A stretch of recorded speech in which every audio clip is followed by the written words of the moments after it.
Bonjour à toutes et tous, bienvenue dans cette nouvelle vidéo consacrée à la réflexologie et au mot de l'hiver. Je m'appelle Lucie, je suis infirmière et réflexologue depuis de nombreuses années.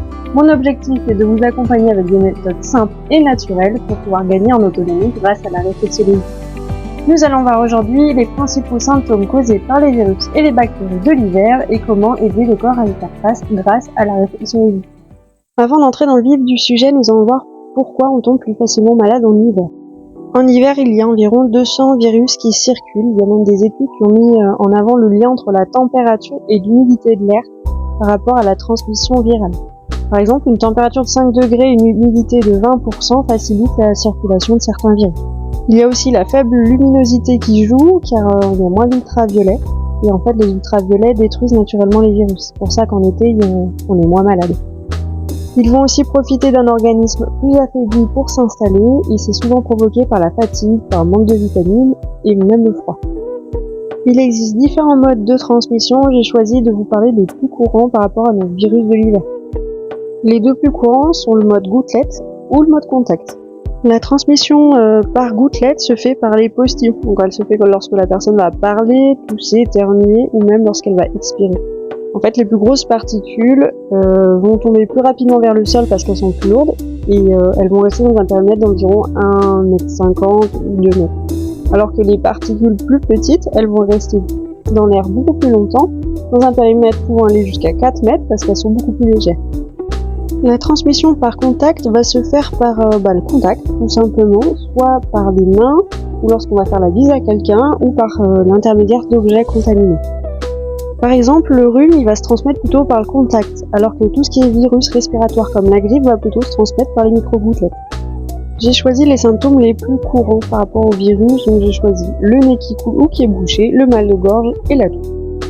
Le nez qui coule, il peut être dû à plusieurs causes, donc ça peut être dû au froid, à un allergène ou un changement brutal de température. Du coup, pour se protéger, l'organisme il va produire davantage de mucus et provoquer un écoulement nasal, alors que le nez bouché, c'est plus la conséquence d'une inflammation des muqueuses suite à une infection virale. En hiver, la cause principale du mal de gorge est liée à l'inflammation des muqueuses suite à l'infection virale ou parfois bactérienne, ce qui crée des douleurs au fond de la gorge. Il existe plein d'autres causes du mal de gorge, mais là, on va vraiment se focaliser sur nos virus de l'hiver. Par contre, si les symptômes ne s'améliorent pas au bout de 2-3 jours, il faut quand même aller consulter son médecin. Ensuite, la toux, c'est un mécanisme de défense et c'est un mécanisme réflexe pour pouvoir expulser les mucosités ou les autres agents irritants. Ça permet de préserver l'ensemble de l'appareil respiratoire. Si la toux ne passe pas au bout de 2-3 semaines, il faut aller consulter son médecin traitant.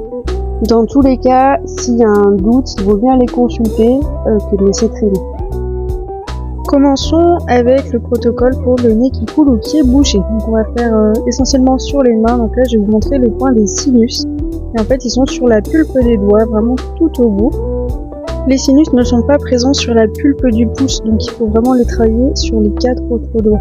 Donc pour le travailler, il suffit de le presser et de tourner dans le sens des aiguilles d'une montre. Je vous recommande de faire les points au moins 3 fois, comme ça, ça permet de donner toutes les informations. Vous pouvez le faire autant de fois que vous voulez dans la journée et autant de fois, si vous voulez faire plus de 3 fois, il n'y a aucun problème. Passons au point qui correspond à la tête. Donc la tête, c'est tous les doigts.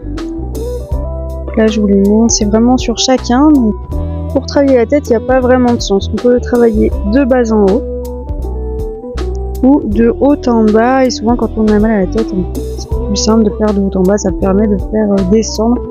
Pour ma part, je travaille dans les deux sens, des fois dans un sens puis dans l'autre. Moi je le travaille en lissage, en automassage.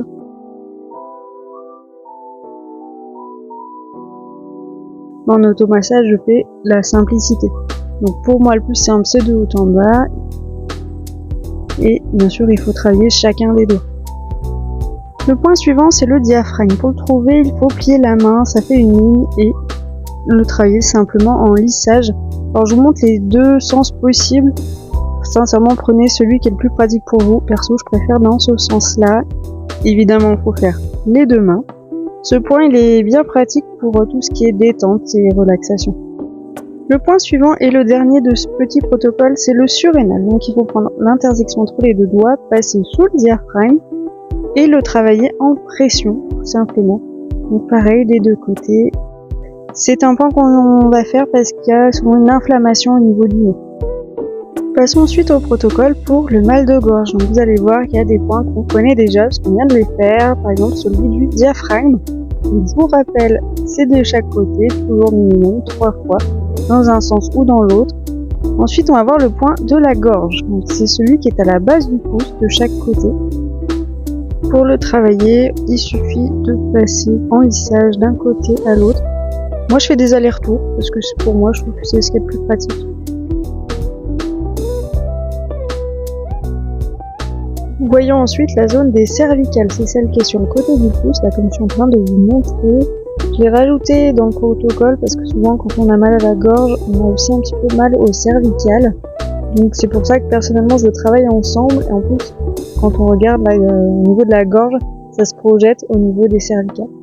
Voilà, moi je le travaille de haut en bas.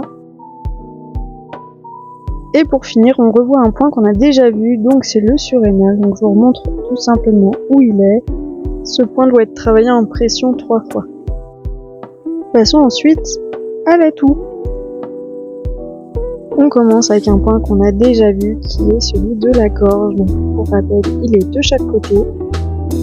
On retrouve également le diaphragme, donc pour rappel, on plie la main, ça forme une ligne et du coup il faut passer 3 fois comme à chaque fois.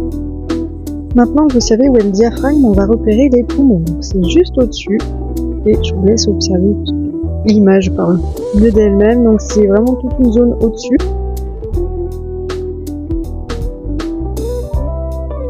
C'est une zone qu'on va travailler en remontant. Donc on part du bas et on va relisser vers le haut.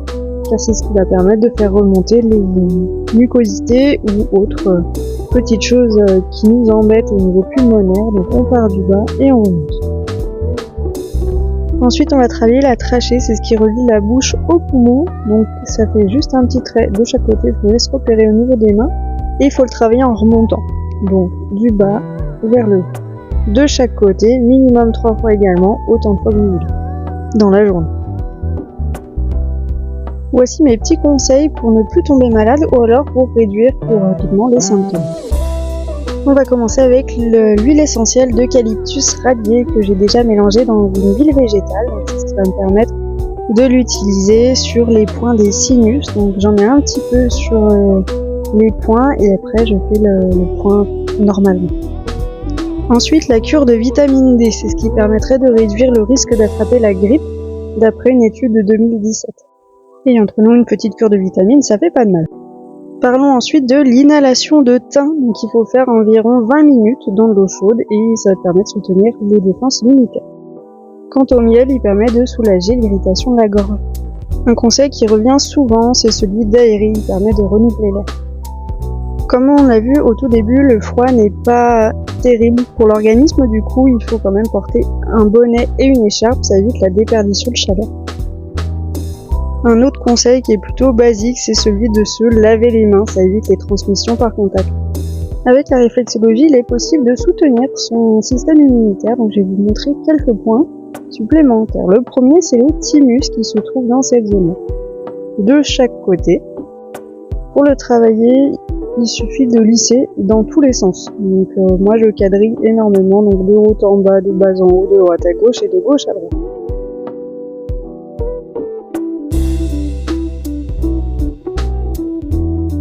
Ensuite, on va passer sur le dos de la main et on va parler d'un point qui s'appelle la citerne de Paquet. La citerne de Paquet, elle se trouve au niveau abdominal et c'est une petite réserve de globules blancs. Donc ce point, il faut le travailler en pression. Il se trouve entre le pouce et l'index jusqu'à la petite bordure où vous sentez un petit os en fait au bout de l'angle et c'est à cet endroit-là. Et enfin, on va parler de l'ensemble des ganglions, donc on va pas s'embêter à les détailler, donc tous les faire, ils sont sur l'entièreté de la main, donc il suffit de masser toute la zone.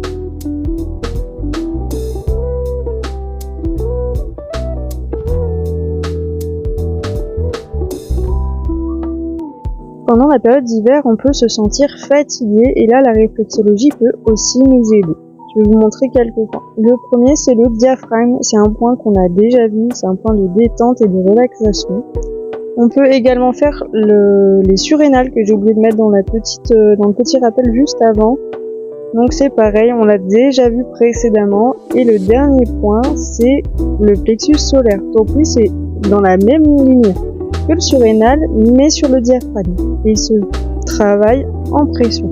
J'espère que ce format de vidéo vous aura plu. N'hésitez pas à me dire en commentaire, à liker la vidéo et à la partager. N'hésitez pas aussi à vous abonner à la chaîne pour ne pas manquer les prochaines.